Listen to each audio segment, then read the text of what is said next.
Pectus, Alahoy, Kilikili Shot. Ilan lang yan sa mga tirang natatangi sa Pinoy basketball. Tunay nating ipinagmamalaki ang estilo sa paglalaro. Ang kakulangan sa tangkad, dinala sa abilidad. Tapos man sa height, puno naman tayo ng tapang.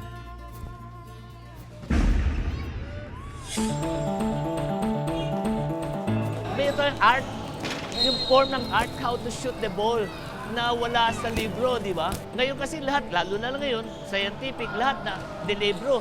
Let's say, Danny Florencio, when I was in Daet, narinig ko yung pangalan niya. When I came to Manila, I watched him. And then he became my favorite player.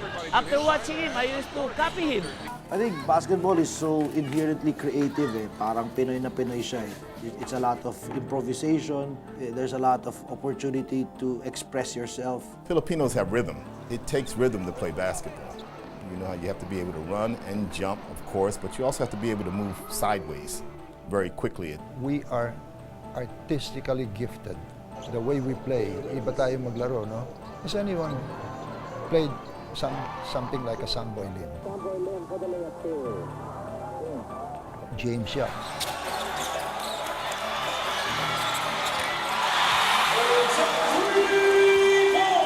Because of the way he moves, you know, there's this feeling that every time he goes to the basket, you're on top of him or you're with him to convert the basket. Now, whether you're against him or not, you have to salute him.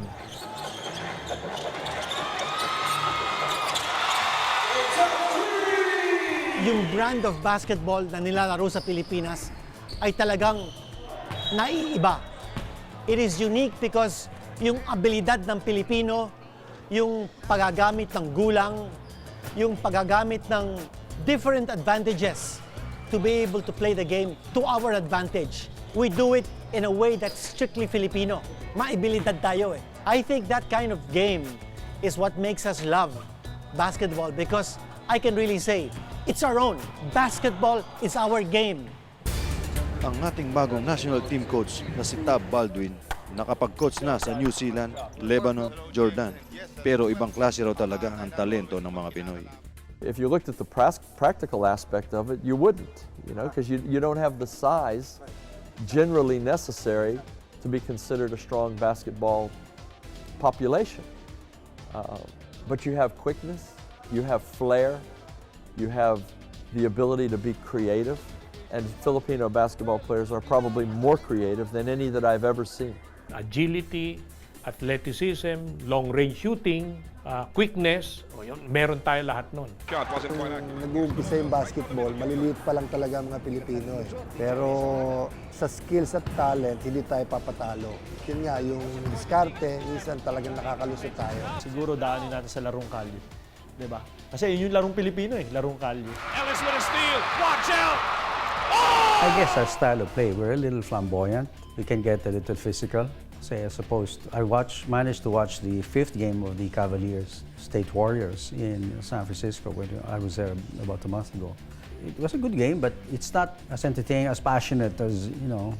So I said there's something sort of missing here that I don't see in Philippine basketball. No?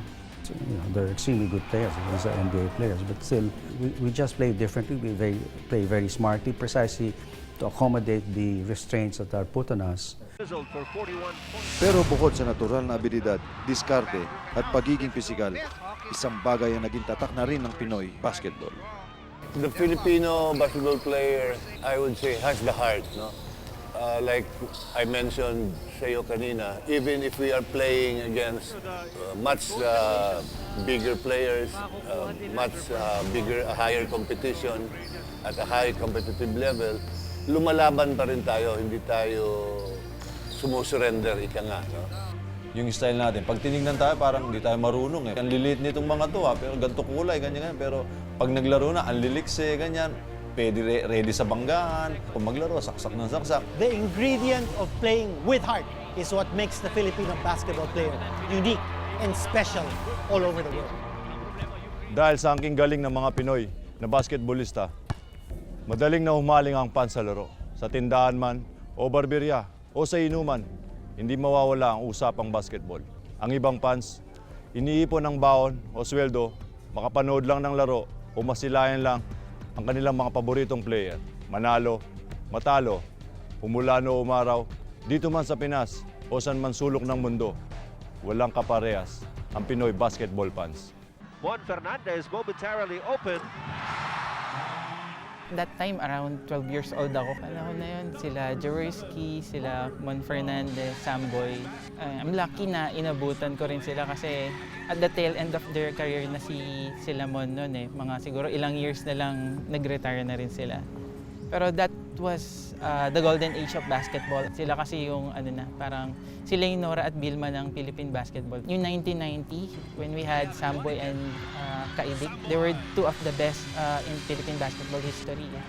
So even yung sa US, yung kalaban natin, yung natalo natin sila sa Jones Cup, tawag nga sa kanila Heckle and Jekyll ni Gene Keady noon eh. They were that good. Sa fans pa lang talaga matindi yung labanan. Paglabas mo sa parking, talagang kakansyawan ka kasi nung araw, ako may bigote, balbasarado ako ng araw eh. So pag lumalabas ako, ang kansyaw sa akin ng mga taga-Crispan ako, kambing ako, kambing daw ako dahil meron ako dito. Nandyan yung mga sinusurpresa ako pag birthday ko, ng mga fans, inaayos nila, diba? Nandyan yung memorabilia na binibigyan nila sa akin na, diba, alam naman natin mga fans, pinag-iipunan pa nila, tapos ibibigay sa'yo. Yung mga tao, it's either manonood kang team, kakampi ka sa mga players, kakampi ka sa isang team, na pag sa college, na pag umakyat sa PBA, susundan mo sila. Pag wala kang ticket, uuwi ka ng bahay to watch sa TV. Pag may ticket ka, definitely, you will go all out. You go to Araneta to watch. Pag nasa kalsada ka naman, makikita mo mga tao nasa appliance center. Nanonood, nakatingin doon. Hindi lang puro sigaw, hiyaw at palakpak ang Pinoy basketball fans. Talagang naiintindihan din nila ang laro. Kilala ang mga player at sinasapuso ang pagsuporta sa anumang sulok ng mundo. Pinaka-fanatic ang Filipino basketball fan. No? Talagang napaka-loyal nila at sumusuporta sa teams. Panalo man kayo or natatalo man kayo. No? So, they know their basketball. No? That's why even the fans follow the games intensely also. No? Lalo na sa mga Hinebra fans, di ba? Example, may exam ako, parang natalo. Wala akong nasagutan sa exam ko. Di ba? Parang kasalanan pa namin, babagsak ka, tayo. Di ba? Parang ganun eh. They would recognize you out in the mall, they would recognize you out in the street. That's how passionate Filipinos are about basketball. That's how much they know about basketball. Marami na ako nakakausap ng mga American imports na naglalaro sa PBA. Palagi kong tinatanong sila, out of all the countries you played basketball, which country stands out in your mind as being the most basketball-loving? Without hesitation, without batting an eyelash, there's only one answer. It's the Philippines. Nung nag-host tayo in the flesh, nakikita nila. Kaya nga, pati tuloy yung FIBA at the rest of the basketball world nagulat sa reaksyon ng crowd natin. Yung tinatawag nating X-Factor or sixth man natin is the crowd. No? Kasi sa tuwa ng Filipino fans, nagwe-wave pa tayo, di ba? Walang ganun sa totoo lang, walang ganun sa ibang bayan eh. Talagang nakikita kung ganong ka-basketball crazy ang Pilipino. Yung FIBA Asia naman dito sa Mall of Asia, we lost a game to Chinese Taipei. And we were so upset. We were very, very disappointed. Ayaw namin kumilos, ayaw namin lumabas ng dugout. It was 2 hours before we had the strength to dress up, put on our clothes, and go to the team box. Hindi kami makalabas because nakapaligid ng mga tao doon. I think there were 5, 6, 7 deep. 2 hours after the game that we lost. And yung mga kababayan natin, doon lang sila, parang ang gusto lang nila sabihin sa mga players, okay lang, okay lang. You've got your back, huwag kayo susuko. Every time we go out of the country and play and train, pag meron kami mga training camps, tapos may mga tune-up games kami, grabe dinudumog talaga ng mga Pilipino to the point na may one place kami pinuntahan na ayaw na nila papanoorin mga Pilipino, close door yung game namin. We only won 1 game in Spain, but we went away impressing everybody with the support that the Filipinos showed the Philippine team there. Other than maybe the Spanish team, we probably had the biggest support of any other team. I think it was the game against Puerto Rico when we noticed that the vacant portion of the stadium in Sevilla, we noticed that something was happening on the stands. Lo and behold, when they unfurled what it was a huge Philippine flag. Practically the whole stadium erupted in applause. No? I mean, there could be no prouder moment that the Filipino could feel seeing your flag. No? I don't even call it fanaticism. I call it nationalism. Ito yung expression ng mga Pilipino sa kanilang pagmamahal, hindi lang sa mga atleta, kundi sa kanilang bansa. Mahirap manood sa MOA Arena, dun sa FIBA Asia noong nakaraan, malayo yun, matraffic yun. Mahirap pumunta sa Rizal Memorial noong panahon nila Box Adornado, na Kursani Jaworski, pero ginagawa ng mga Pilipino yan. Pero kung gusto mo talaga masubok kung gaano katindi sumuporta ang mga Pilipino, maski isang kang sulok pumunta ng mundo. Asia, Europa, kung saan man kontinente, pupuntahan ka ng mga Pilipino.